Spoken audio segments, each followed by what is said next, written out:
Hello students, कैसे हो बेटा? बेटा लास्ट वीडियो के अंदर हमने बोर्स एटॉमिक मॉडल के ऊपर डिस्कस किया था। इस वीडियो के अंदर हम बोर्स के एटॉमिक मॉडल की सक्सेसफुलनेस और उसकी एडवांटेज के ऊपर डिस्कस करेंगे बेटा कि क्या कुछ एडवांटेज है जो बोर्स मॉडल के अंदर निकल कर आएगी और बोर्स मॉडल की क्या कुछ लिमिटेशंस रहे बेटा। इन दोनों टॉपिक्स पर आज हम क्या करने जा रहे हैं बेटा, डिस्कस करने जा रहे हैं। तो सबसे पहले हम डिस्कस करते हैं बेटा कि क्या कुछ एडवांटेज रही बेटा बोर्स के एटॉमिक मॉडल की, या बोल सकते बेटा कि बोर्स का एटॉमिक मॉडल कहां तक सक्सेस रहा बेटा। तो हम डिस्कस करते बेटा एडवांटेज, या बोल सकते हो बेटा success of Bohr's model. Advantage की अगर हम बात करें,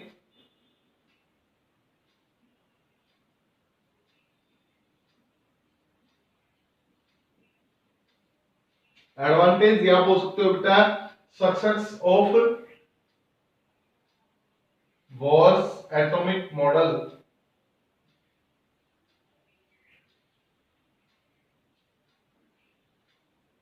इनकी बोर्स का जो एटॉमिक मॉडल है बेटा वो कहां तक कामयाब रहा। बोर्स के एटॉमिक मॉडल की सहायता से क्या कुछ जो एडवांटेज है, क्या कुछ रिजल्ट्स हैं, जो यूजफुल रिजल्ट्स है जो निकलकर सबके सामने आए, वो कौन कौन से रिजल्ट्स हैं बेटा जो बोर्स के एटॉमिक मॉडल के द्वारा क्या किए गए बेटा, डिक्लेयर किए गए, एक्सप्लेन किए गए बेटा।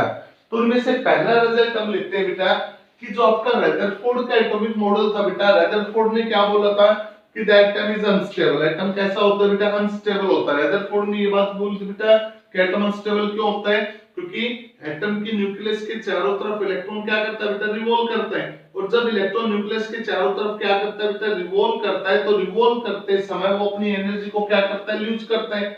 और जब वो इलेक्ट्रॉन एनर्जी को लूज करता है तो जितनी वो एनर्जी को लूज करेगा उतना ही किसके क्लोज आता चला जाएगा बेटा, न्यूक्लियस के क्लोज आता चला जाएगा। और एक ऐसी स्टेज आएगी कि आपका इलेक्ट्रॉन किस में आकर गिर जाएगा, न्यूक्लियस में, और एटम क्या हो जाएगा बेटा, कोलैप्स, यानी कि एटम खत्म हो जाएगा बेटा। यानी कि एटम क्या हो जाएगा बेटा, आपका अनस्टेबल हो जाएगा। लेकिन एटम कैसा होता है बेटा, स्टेबल होता है। ये बात किसने बोली, ये बात बोली किसने बेटा, बोर्स के एटॉमिक मॉडल ने। कैसे बोली, ध्यान से सुनिएगा, कल मैंने पोस्टुलेट पढ़ा था बेटा। और पोस्टुलेट में हमने एक बात पढ़ी थी बेटा कि एटम की न्यूक्लियस है और इस न्यूक्लियस के चारों तरफ क्या बने होते हैं बेटा, सर्कुलर पाथ बने होते हैं। इन सर्कुलर पाथ के अंदर इलेक्ट्रॉन क्या करता है बेटा, रिवॉल्व करता है। इन सर्कुलर पाथ के अंदर इलेक्ट्रॉन क्या करता है बेटा, रिवॉल्व करता है। बेटा जब इलेक्ट्रॉन इन सर्कुलर पाथ के अंदर रिवॉल्व करता है तो इन सर्कुलर पाथ की जो एनर्जी होती है वो कैसी होती है बेटा, फिक्स होती है। और बेटा इन सर्कुलर पाथ का हमने क्या नाम रखा था, ऑर्बिट, या हम इसको क्या बोला था बेटा, स्टेशनरी स्टेट। और हमने एक बात बोली थी बेटा, हर स्टेशनरी स्टेट की जो एनर्जी होती है वो कैसी होती है बेटा, फिक्स होती है।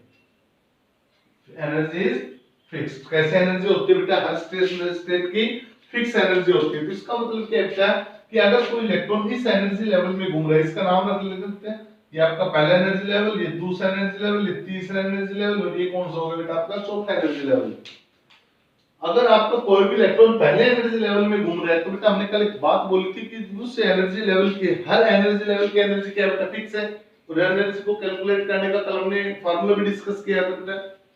तो इसका मतलब क्या है कि इलेक्ट्रॉन जब इस एनर्जी लेवल के अंदर रिवॉल्व कर रहा है तो इसके अंदर वो कितना भी रिवॉल्व कर ले वो कभी भी अपनी एनर्जी को इमिट नहीं करेगा। कहने का मतलब क्या है कि जब ये इलेक्ट्रॉन इस न्यूक्लियस के चारों तरफ क्या करता है, रिवॉल्व करता है, तो रिवोल्यूशन के दौरान वो अपनी एनर्जी को ना ही तो गेन करता है ना ही वो इमिट करता है। तो इसका मतलब क्या है कि ये इलेक्ट्रॉन जब एनर्जी को लूज और गेन नहीं कर रहा तो ये इलेक्ट्रॉन इस सेल को छोड़कर या इस ऑर्बिट को छोड़कर कहीं पर भी नहीं जा सकता बेटा। जब इलेक्ट्रॉन इस ऑर्बिट में लगातार रिवॉल्व करेगा तो इस इलेक्ट्रॉन की इस न्यूक्लियस में गिरने की संभावना है बिल्कुल जीरो रहेगी बेटा। और जब तक इलेक्ट्रॉन इस न्यूक्लियस में नहीं गिरेगा तब तक एटम अनस्टेबल नहीं होगा। तो क्या आपको लगता है बेटा कि ये इलेक्ट्रॉन इस न्यूक्लियस में गिरेगा? बिल्कुल नहीं गिरेगा। क्यों? क्योंकि इस इलेक्ट्रॉन की एनर्जी क्या है बेटा, फिक्स है। क्यों है? क्योंकि ये इलेक्ट्रॉन किसमें घूम रहा है बेटा, एक फिक्स एनर्जी लेवल के अंदर क्या कर रहा है बेटा, लगातार रिवॉल्व कर रहा है। कल हमने कंसेप्ट पढ़ा था बेटा कि जब इलेक्ट्रॉन अपने ऑर्बिट के अंदर रिवॉल्व करता है तो रिवोल्यूशन के दौरान ना ही तो एनर्जी को लूज करेगा और ना ही एनर्जी को गेन करेगा। तो ना ही तो इस इलेक्ट्रॉन की एनर्जी कम हो सकती है ना ही ज्यादा हो सकती है। जिस एनर्जी पर उसी एनर्जी पर न्यूक्लियस के चारों तरफ क्या करता रहेगा बेटा, रिवॉल्व करता रहेगा और एटम क्या बन जाएगा बेटा, आपका स्टेबल बन जाएगा बेटा। तो हम बोल सकते हैं बेटा कि बोर्स का जो एटॉमिक मॉडल है, वो बोर्स का एटॉमिक मॉडल हमें क्या बताता है बेटा कि एटम कैसा होता है बेटा, आपका स्टेबल होता है। कि during the revolution of electron around the nucleus it does not emit or gain the energy, as the result the atom is stable. जिसके कारण एटम कैसा रहता है बेटा, आपका स्टेबल। सेकंड पॉइंट पर आते हैं बेटा। सेकंड पॉइंट में इसने क्या बोला बेटा, ध्यान से सुनिएगा। सेकंड पॉइंट में इसने बोला है कि जो आपका एटम होता है उसके अंदर इलेक्ट्रॉन होते हैं, और जब आपके इलेक्ट्रॉन इस स्टेशनरी स्टेट के अंदर रिवॉल्व करते हैं तो ना ही तो एनर्जी को गेन करते हैं, ना ही एनर्जी को लूज करते हैं। तो जब इलेक्ट्रॉन ना ही एनर्जी को लेंगे ना ही एनर्जी को देंगे, तो इसका मतलब एटम एज इट इज रखा रहेगा बेटा। लेकिन उसने क्या बोला है बेटा, आपने कुछ समय पहले एक स्पेक्ट्रा पढ़ा था जिसका नाम था हाइड्रोजन का इमिशन स्पेक्ट्रा। क्या था बेटा, हाइड्रोजन का हाइड्रोजन इमिशन स्पेक्ट्रा।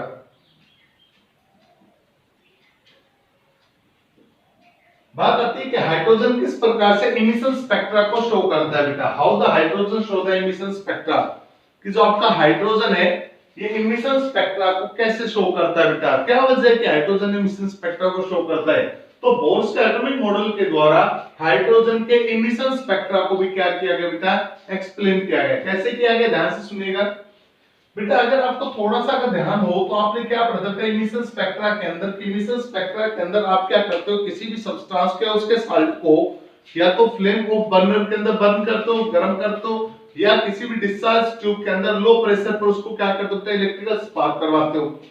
तो इसका मतलब क्या है कि उन एटम को आप क्या सप्लाई कर रहे हो, एनर्जी सप्लाई कर रहे हो बेटा। उन एटम को आप क्या सप्लाई कर रहे हो बेटा, एनर्जी सप्लाई कर रहे हो। तो इसका मतलब क्या है कि आपके एटम है, यहाँ पर एक इलेक्ट्रॉन है और आपने क्या किया बेटा, बाहर से एनर्जी सप्लाई की इसको। बाहर से क्या सप्लाई की बेटा, इसको एनर्जी सप्लाई की।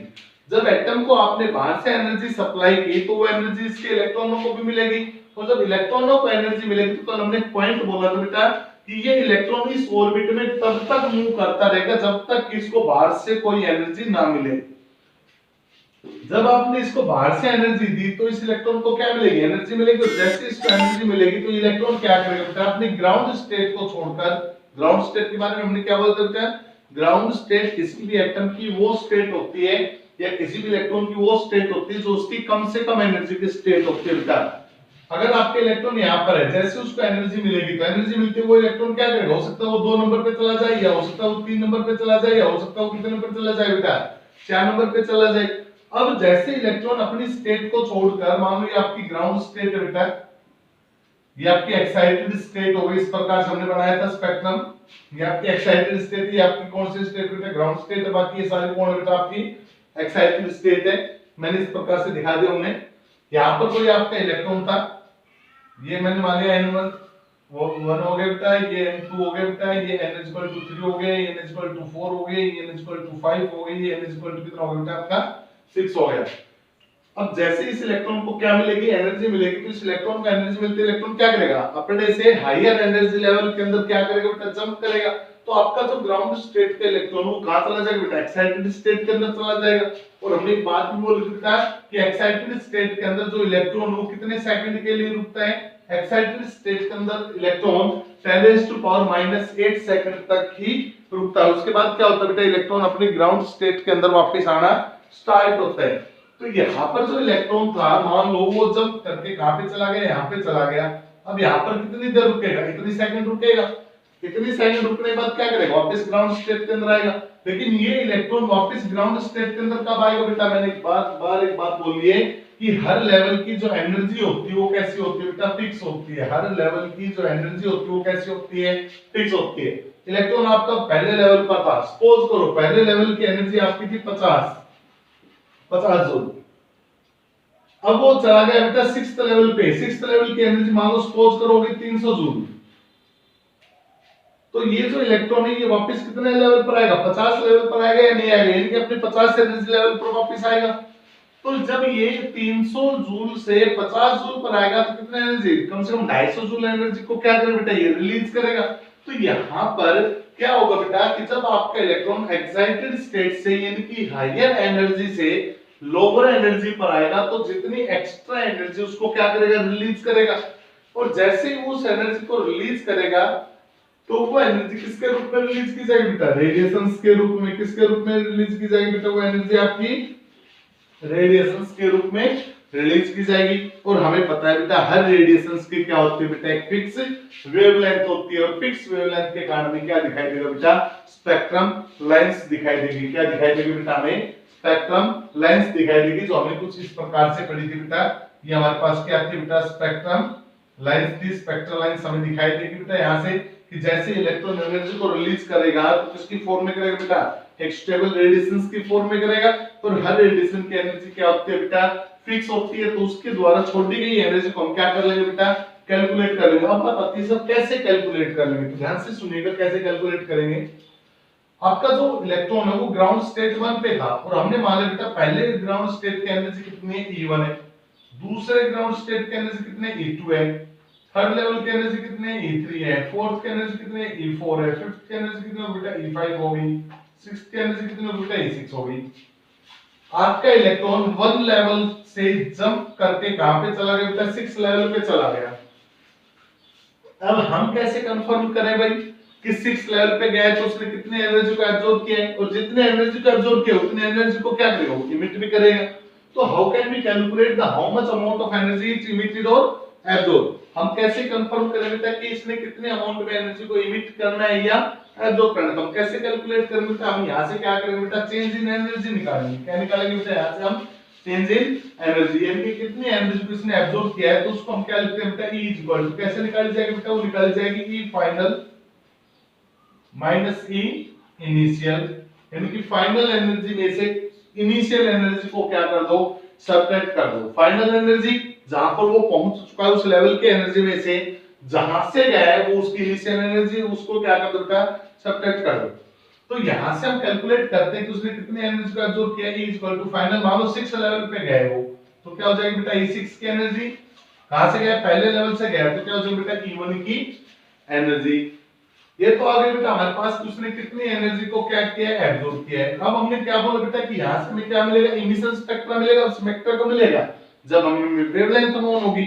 अब वेवलेंथ कैसे निकाले, तो वेवलेंथ निकालने का फॉर्मूला हमने पढ़ा हुआ बेटा कि जो आपका एनर्जी का होता है बेटा, E इक्वल टू किसके बराबर होता है बेटा, आपकी energy E equal to h nu. जो आपने पहले क्वांटम थ्योरी के अंदर पढ़ा था बेटा कि रेडिएशंस की एनर्जी किसके बराबर होती है बेटा, E equal to h nu के बराबर होती है बेटा। अब न्यू क्या होता है बेटा आपका, c बाय लैम्डा। न्यू क्या होता है बेटा आपका, c बाय लैम्डा। यहां पर पुट कीजिएगा बेटा तो आपकी एनर्जी किस में आ गई बेटा, E equal to h c by lambda. जब इसको आप कैलकुलेट करोगे तो लैम्डा किसके बराबर आ जाएगा बेटा, h c बाय e के बराबर आ जाएगा। यानी कि हर जो भी जिस लेवल से आपके इलेक्ट्रॉन वापस आएगा उस लेवल की हम क्या निकाल सकते हैं बेटा, वेवलेंथ निकाल सकते हैं। और वेवलेंथ निकल गई तो हमारे पास क्या आ जाएगा बेटा, स्पेक्ट्रा आ जाएगा। क्योंकि हर स्पेक्ट्रा की जो वेवलेंथ होती है वो कैसी होती है बेटा, फिक्स होती है। हर स्पेक्ट्रम लाइन की जो वेवलेंथ होती है वो कैसी होती है बेटा, फिक्स होती है। फिक्स वेवलेंथ की लाइन को हम क्या बोलते हैं बेटा, स्पेक्ट्रल लाइंस बोलते हैं। अब हम ये कंफर्म करेंगे बेटा कि आने वाली जो लाइट है, ये आप ये बोल दो बेटा कि यहां से जब इलेक्ट्रॉन यहां पर आया बेटा, ग्राउंड स्टेट के अंदर आया, यानी कि E6 से वो डायरेक्ट E1 पर जब आया है तो उसने इस वेवलेंथ को क्या किया बेटा, इमिट किया। तो उस वेवलेंथ को हम चेक करते हैं बेटा कि उसकी जो वेवलेंथ है वो अल्ट्रावायलेट रीजन में है, विजिबल रीजन में है, या फिर इंफ्रारेड रीजन के अंदर। इस प्रकार से हम क्या कर सकते हैं बेटा, आने वाली रेडिएशंस की वेवलेंथ को कैलकुलेट करते हुए उसकी स्पेक्ट्रा को हम ऑब्जर्व कर सकते हैं बेटा। तो सेकंड जो इसकी सक्सेसफुलनेस रही बेटा वो क्या रही बेटा इसकी, कि according to Bohr's atomic model it can explain the emission spectra of hydrogen atom. कि बोर्स एटॉमिक मॉडल की सहायता से हम हाइड्रोजन एटम के इमिशन स्पेक्ट्रा को भी क्या कर सकते हैं बेटा, एक्सप्लेन कर सकते हैं। यहां से 2 पॉइंट और याद रखना बेटा कि अगर मान लो कोई भी आपसे ये पूछे कि आपका कोई भी एक इलेक्ट्रॉन है, वो मान लो आपसे बोलता है कि N3 से जंप करके N5 पर चला गया तो उसके द्वारा कितनी वेवलेंथ को क्या किया जाएगा, इमिट किया जाएगा। तो आपसे वो क्या बोलता है बेटा, N3 से N5 पर गया तो यहाँ पर क्या देगा बेटा, एनर्जी भी देगा। E3 की एनर्जी है, E5 की एनर्जी है। तो आप सबसे पहले कितने एनर्जी को एब्जॉर्ब किया, तो कैसे करोगे बेटा, फाइनल में से इनिशियल घटा दोगे। यहाँ पर जो आपकी एनर्जी होगी वो फाइनल हो जाएगी बेटा। सबको पता है किसके बराबर होता है बेटा, h न्यू के बराबर होते हैं इज इक्वल टू, यहां पर कोई ना कोई वैल्यू आ जाएगी बेटा आपकी E5 माइनस E3 की। न्यू किसके बराबर होता है बेटा, h is equal to c by lambda, ये बराबर होगा बेटा आपका E5 से E3। लैम्डा की वैल्यू हमें चाहिए, तो लैम्डा किसके बराबर आ जाएगा बेटा, ये बराबर आ जाएगा आपका लैम्डा उस साइड में जाएगा तो hc upon E5 minus E3। इस प्रकार से हम किसी भी रेडिएशंस के द्वारा एब्जॉर्ब एनर्जी को क्या कर सकते हैं बेटा, कैलकुलेट कर सकते हैं। और उस एनर्जी की सहायता से हम क्या निकालें, उसकी वेवलेंथ, और वेवलेंथ निकालने के बाद हम बता सकते हैं बेटा कि आने वाली रेडिएशंस आपके किस प्रकार के स्पेक्ट्रा को शो करेगी। हो सकता है वो अल्ट्रावायलेट रीजन में हो सकता है वो विजिबल रीजन में हो, या फिर हो सकता है किसी में बेटा इंफ्रारेड रीजन में हो। ये दो एडवांटेज थी बेटा किसकी, बोर्स एटॉमिक मॉडल की। अब आपको पता है बेटा एडवांटेज के साथ साथ क्या चलती है आपकी, डिसएडवांटेज भी चलती है, लिमिटेशंस भी चलती है। तो बोर्स के एटॉमिक मॉडल की क्या कुछ लिमिटेशंस है उसके ऊपर भी डिस्कस कर लेते हैं बेटा। तो पहली लिमिटेशंस क्या आती है बेटा, आपने अभी अभी एक बात देखी बेटा कि जो आपका बोर्स का एटॉमिक मॉडल है वो हाइड्रोजन स्पेक्ट्रा को क्या करता है, अच्छे से एक्सप्लेन करते हैं। लेकिन अगर हम बात करें लिमिटेशंस की,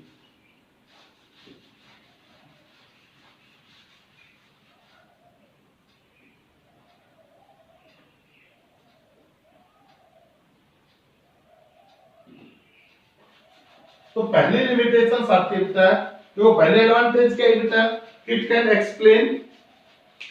explain the spectra of hydrogen atom. ये हाइड्रोजन एटम के स्पेक्ट्रा को क्या करता है, एक्सप्लेन करता है। क्यों, क्योंकि हाइड्रोजन में कितने इलेक्ट्रॉन है, एक इलेक्ट्रॉन है। तो एक इलेक्ट्रॉन के एटम के स्पेक्ट्रा को ये क्या कर रहा है, एक्सप्लेन कर रहा है। ध्यान से सुनिएगा, हाइड्रोजन स्पेक्ट्रा को एक्सप्लेन कर रहा है, तो इसका मतलब क्या है बेटा, हाइड्रोजन में कितने इलेक्ट्रॉन है, एक इलेक्ट्रॉन है। तो ये केवल उस एटम के स्पेक्ट्रा को एक्सप्लेन कर रहा है जिसके अंदर कितने इलेक्ट्रॉन प्रेजेंट है बेटा, एक। अगर किसी के पास एक से ज्यादा इलेक्ट्रॉन प्रेजेंट है तो उसके पीछे तो ये भी एक्सप्लेनेशन नहीं दे इसका बेटा। तो पहला पॉइंट आता है बेटा, it could not explain the spectra of, it could not explain the spectra of multiple electron atom.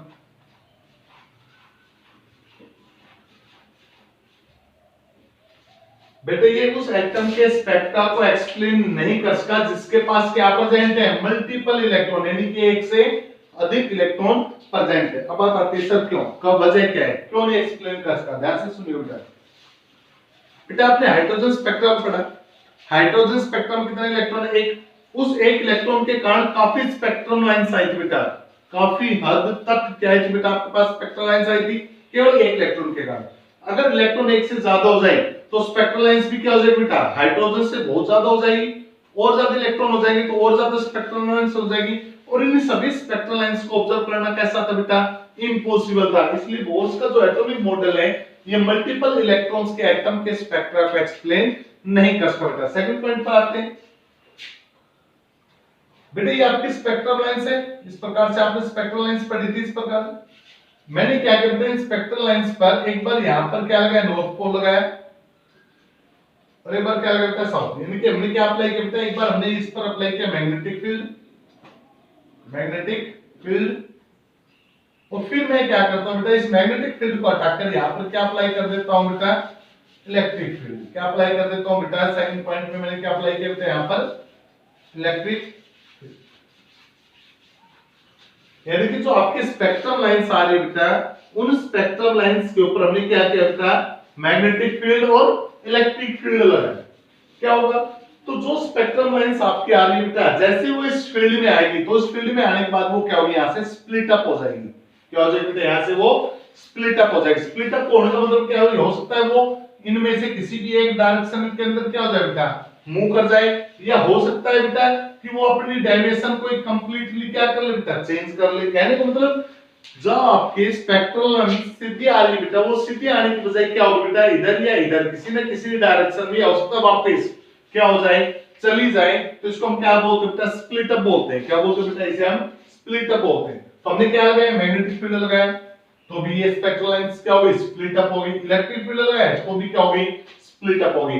बेटा अगर मैग्नेटिक फील्ड के अंदर लाइंस क्या होती है आपकी, स्प्लिट अप होती है, तो इसको हम बोलते हैं बेटा जी मैन इफेक्ट। क्या बोलते हैं बेटा, इसे हम जी मैन इफेक्ट। और अगर इलेक्ट्रिक फील्ड में होती है तो इसको बोलते हैं स्टार्क इफेक्ट। स्टार्क इफेक्ट ध्यान से सुनना बेटा। अगर आपकी स्पेक्ट्रम लाइंस इसमें स्प्लिट अप होती है बेटा, मैग्नेटिक फील्ड में स्प्लिट अप होती है, तो इसको हम क्या बोलते हैं? इसको हम बोलते हैं बेटा क्या? Zeeman effect. और इलेक्ट्रिक फील्ड में होती है तो उसको हम क्या बोलते हैं बेटा? Stark effect. डेफिनेशन के बाद पूछी जा चुकी है बेटा कि what is Zeeman effect. Zeeman effect क्या होता है बेटा? तो आप बोलोगे the splitting of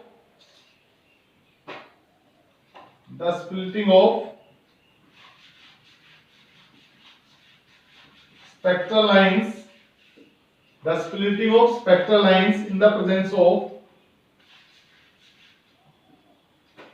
magnetic field। बेटा मैग्नेटिक फील्ड में स्पेक्ट्रम लाइंस का क्या हो जाना? टूट जाना। क्या कहलाएगा बेटा? आपका जीमैन इफेक्ट कहलाएगा। क्या कहलाएगा बेटा? वो आपका जीमैन इफेक्ट कहलाएगा। तो क्या होता है बेटा आपका Zeeman effect? The splitting of spectral lines का क्या हो जाना? स्प्लिट अप हो जाना। किसकी प्रेजेंस में? मैग्नेटिक फील्ड की प्रेजेंस में। क्या कहलाएगा बेटा? आपका जीमैन इफेक्ट। और अगर यही स्प्लिटिंग किसकी प्रेजेंस में हो बेटा? इलेक्ट्रिक फील्ड की प्रेजेंस में हो तो वो क्या कहलाया जाएगा बेटा? आपका स्टार्क इफेक्ट। क्या कहलाया जाएगा बेटा? वो आपका स्टार्क इफेक्ट कहलाया जाएगा बेटा। अब बात आती है कि how the Zeeman and Stark effect arise. तो आपकी जो स्प्लिटिंग होती है, स्पेक्ट्रम लाइंस की जो स्प्लिटिंग है, वो मैग्नेटिक फील्ड में और इलेक्ट्रिक फील्ड में क्यों हो रही है? यानी कि कोई ना कोई तो वजह होगी जिसकी वजह से मैग्नेटिक फील्ड और इलेक्ट्रिक फील्ड के लगाते ही आपकी स्पेक्ट्रम लाइंस क्या हो जाती है बेटा? स्प्लिट अप हो जाती है। तो इसका कारण क्या है? तो इसके कारण को एक्सप्लेन नहीं कर सका बेटा। तो बोर्स की सेकंड लिमिटेशन क्या कहता है? It could not explain the splitting of spectrum lines in the presence of magnetic and electric field. कि जो आपका बोर्स का एटॉमिक मॉडल है, वो बोर्स का एटॉमिक मॉडल स्पेक्ट्रम लाइंस की स्प्लिटिंग को एक्सप्लेन नहीं कर सका। जो किसके अंदर होती है बेटा? मैग्नेटिक फील्ड और इलेक्ट्रिक फील्ड के अंदर होती है। आप बोलते हो बेटा it could not explain the Zeeman and Stark effect. ना ही तो ये जीमैन इफेक्ट का एक्सप्लेन कर सका और ना ये स्टार इफेक्ट को क्या कर सका बेटा? एक्सप्लेन कर सका। थर्ड लिमिटेशंस पर आते हैं बेटा।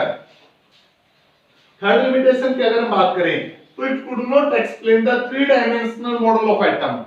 एटम के थ्री डायमेंशनल मॉडल को भी एक्सप्लेन नहीं कर सका। उसने एटम के फ्लैट स्ट्रक्चर तो दी, एटम को कैसे स्ट्रक्चर दी बेटा? उसने एक फ्लैट स्ट्रक्चर दी, लेकिन एटम का जो थ्री डायमेंशनल मॉडल है उसको भी ये एक्सप्लेन नहीं कर सका बेटा। तो थर्ड लिमिटेशन आती है बेटा, it could not explain 3D model of atom.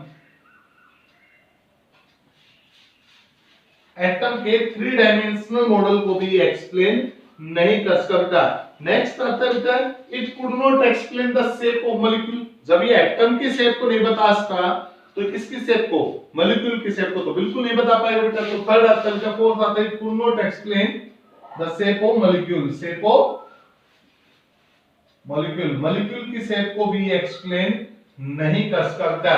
तो नेक्स्ट आता है बेटा बोर्स एटॉमिक मॉडल के द्वारा डी ब्रोगली इक्वेशन और हेजनबर्ग अनसर्टेनिटी प्रिंसिपल भी एक्सप्लेन नहीं हो सका बेटा। दोबारा से सुनना, बोर्स के एटॉमिक मॉडल के द्वारा डी ब्रोगली इक्वेशन और हेजनबर्ग अनसर्टेनिटी प्रिंसिपल भी एक्सप्लेन नहीं हो सका बेटा। तो ये क्या पूछते बेटा? इसकी लिमिटेशंस थी बेटा। आज हमने बोर्स के एटॉमिक मॉडल के एडवांटेज और लिमिटेशंस पर डिस्कस की और इसके अंदर एक लास्ट पॉइंट का हमने कंसेप्ट छोड़ा बेटा कि it could not explain the de Broglie and Heisenberg uncertainty principle. अब आप सोच रहे होंगे बेटा कि डी ब्रोगली और हेजनबर्ग अनसर्टेनिटी प्रिंसिपल ये क्या है? तो बेटा नेक्स्ट वीडियो के अंदर हम इन्हीं के ऊपर डिस्कस करेंगे बेटा कि what is de Broglie equation and what is Heisenberg uncertainty principle बेटा। तो इन दोनों को भी बोर्स के एटॉमिक मॉडल के द्वारा एक्सप्लेन नहीं किया जा सकता। जैसे आपने ध्यान दिया हो बेटा, तो हमने फोटोइलेक्ट्रिक इफेक्ट को और ब्लैक बॉडी रेडिएशंस को किसके आधार पर सोल्व किया था? पैलेंक्स क्वांटम थ्योरी के आधार पर सोल्व किया था। इसी प्रकार से आपका डी ब्रोगली इक्वेशन और हेजनबर्ग अनसर्टेनिटी प्रिंसिपल किसके द्वारा सोल्व किया जाना था बेटा?